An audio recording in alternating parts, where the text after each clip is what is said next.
कि समाजवादी पार्टी में हैं कि सुभाषपा के साथ हैं? देखिए, विधायक मैं चुना गया हूँ निर्दल, जी। तो जब तक हमारा कोई लीगली विलय नहीं होगा तो विधायक के रूप में नहीं, लेकिन कार्यकर्ता तो कहीं भी हो सकता है। आज भी जी। हमारा विचारधारा थोड़ी बदल सकती है, जी। विचारधारा जहाँ है तहाँ रहेगी, लेकिन वो विधायक चूँकि छड़ी ही चुना गया है, सबका इलाज है, वक्त आने पर सबका पता इलाज हो जाएगा। सर एक पर्चा भरे हैं। जी।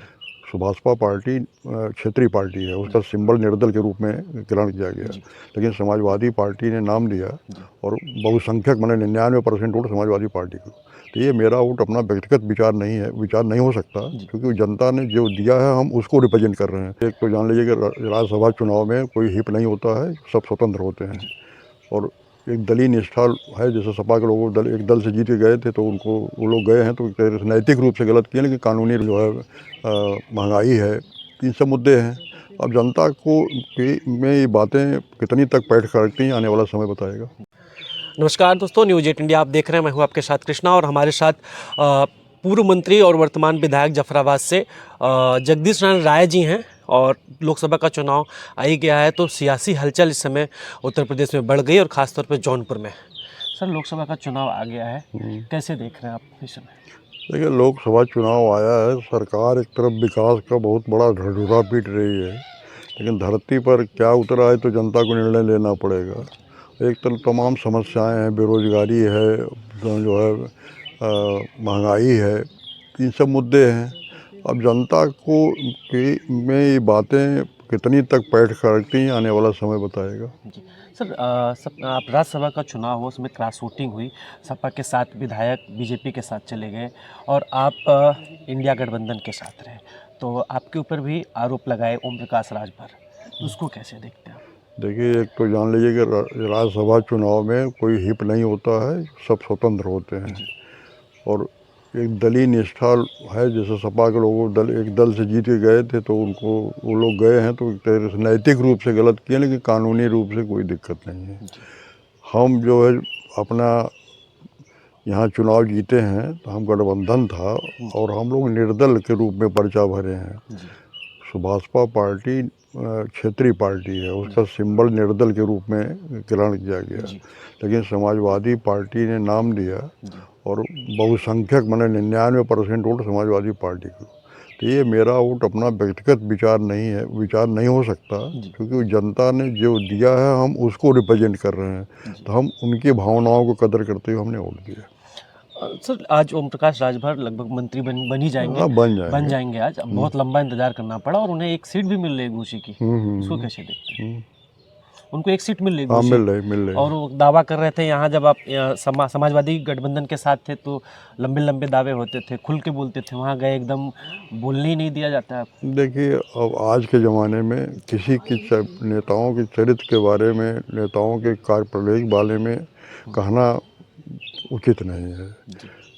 अब ऊपर वाला जो है, प्रकृति के सभी वो है, व्यवस्था है, ऊपर वाला बैठा हुआ है। एक तरह से देखा जाए तो आज के परिवेश में राजनीतिक स्थिति बड़ी भयानक स्थिति खड़ी हो गई। कौन क्या कहता है, कौन क्या करता है, इस पर टिप्पणी करना अभी समय नहीं है। वक्त सबका इलाज है, वक्त आने पर सबका पता इलाज हो जाएगा। सर एक बात जानना चाहते हैं हम लोग, जनता भी जानना चाहती है कि ओम प्रकाश राजभर आपको कहते हैं कि वो हमारे पार्टी में नहीं है, आप सुभाषपा से चुनाव लड़े, छड़ी के सिंबल पे चुनाव लड़े, और वो कहते हैं हमारे पार्टी में नहीं, वो सपा के नेता हैं, वो समाजवादी पार्टी के नेता हैं। तो हम आपसे जानना चाह रहे हैं कि आप समाजवादी पार्टी में हैं कि सुभाषपा के साथ? देखिए, विधायक मैं चुना गया हूँ निर्दल, जी। तो जब तक हमारा कोई लीगली विलय नहीं होगा तो विधायक के रूप में नहीं, लेकिन कार्यकर्ता तो कहीं भी हो सकता है। आज भी हमारा विचारधारा थोड़ी बदल सकती है, विचारधारा जहाँ है तहाँ रहेगी, लेकिन वो विधायक चूँकि छड़ी चुना गया है तो विधायक निर्दल हो गए हैं। तो अब उसके लिए वो नियम कायदा है, उस नियम कायदे में ही कुछ हो सकता है। तो ज़रूरत क्या है, हम भाई वैचारिक रूप से जहाँ है तहाँ है, समर्थन कर रहे हैं, बात खत्म। जी। सर लोकसभा का चुनाव जौनपुर में इस बार क्या स्थिति रहने वाली, टिकट को लेकर काफ़ी? देखिए, टिकट तो भाजपा के डिसाइड हो गया। एक आप ही के क्षेत्र के कृपा शंकर सिंह आए हैं, वो पुराने नेता हैं, अनुभवी हैं, तो अब उनके मुकाबले में सपा अगर बढ़िया कैंडिडेट उतारेगी तो लड़ाई अच्छी होगी। नहीं तो सरकार का जो जैसे इतना रोज़ एक उद्घाटन रोज़ करो, इतना काम इतना दिखा रहे हैं जनता की, तो जनता तो यही देखती है जो उसको दिखाया जाएगा। तो कैंडिडेट अगर ठीक ठाक रहेगा, वो अपनी बात जनता तक पहुंचा लेगा, तो लड़ाई अच्छी होगी। सर आप देखिए, जिस तरह से इंडिया गठबंधन के साथ जो साथी थे, चाहे नीतीश कुमार हों, आरएलडी जैन चौधरी हों, तमाम सारे जो नेता चुनाव नज़दीक आते ही छोड़ के चले गए, उसका कितना असर पड़ेगा लोकसभा चुनाव? नहीं, चुनाव का भाई, जैसे नीतीश कुमार एक पिछड़ों के एक चेहरा थे और अच्छे नेता हैं, जी। वो रहते तो और मजबूती रहती, वो चले गए तो असर पड़ेगा ही। और ये आरएलडी वाले भी अपना पश्चिम में प्रभाव डालते हैं, इन सब का असर, इसका फ़ायदा सत्ता पक्ष उठाएगा। लेकिन सर कहीं अगर आरएलडी को अखिलेश यादव ने बड़ा दिल दिखाते हुए 7 सीटें दी थी, वहाँ तो 2 सीटों पे सिमट गए।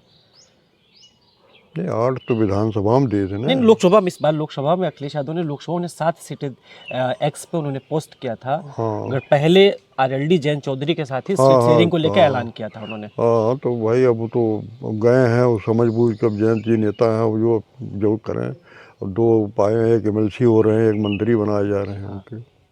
सर राम मंदिर का प्राण प्रतिष्ठा होने के बाद लोकसभा चुनाव पर कितना असर पड़ेगा उसका? देखिए, राम आस्था है और हम लोग राम सनातन संस्कृति को मानने वाले हैं, और भारत में न इसको कोई व्यापार कर पाएगा, न इसकी राजनीति कर पाएगा। जो जहाँ मानता है मानता रहेगा।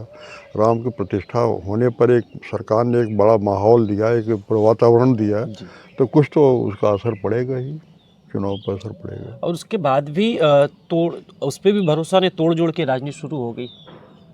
तब इसे तो स्पष्ट है कि भाई एक ही मुद्दे पर वो नहीं सीमित है, ना राम के नाम पर सीमित, वो काम के नाम पर भी लेना चाहते हैं, राम के नाम पर भी लेना चाहते हैं, और तोड़ जोड़ करके अपना मजबूती से सरकार लड़ना चाहती है। तो राजनीति में ये सब होता रहता है, तो भाई एक तरह से जायज़ हो गया। जब नैतिकता का ह्रास हो गया तो ये सब चीज़ें जायज़ हैं। अखिलेश यादव जिस तरह से टिकट अभी तक बांटे हैं टिकट लगभग, कैसा रहा टिकट उन्होंने दिया अभी तक सब? वो पिछड़ों को बढ़ावा दे रहे हैं। पीछे टिकट तो भाई, टिकट तो अपनी जान नेता अच्छा ही देता है। अब जनता उसको कितना एक्सेप्ट करती है तो समय बताएगा। सर स्वामी का जाना कितना नुकसानदेह होगा?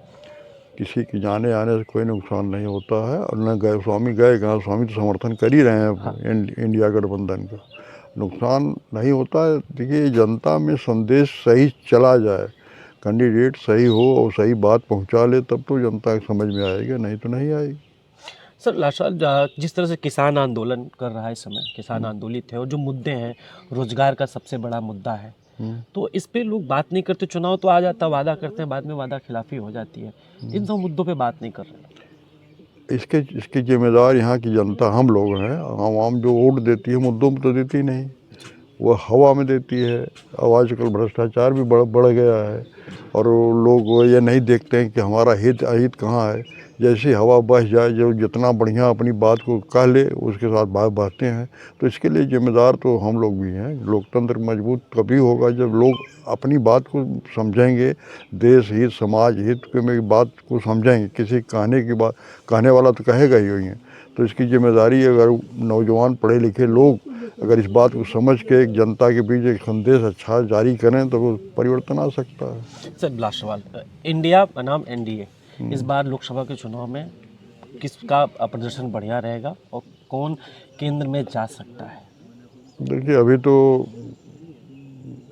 एनडीए माने भाजपा गठबंधन मजबूत है, और हर तरह से मजबूत है। अब चुनाव में इंडिया की कौन कौन लोग रहते हैं, कौन साथ रहते हैं, कैसे लड़ते हैं, तो आने वाले समय पर ही इसका परीक्षण हो पाएगा। अभी कहना जल्दबाजी है।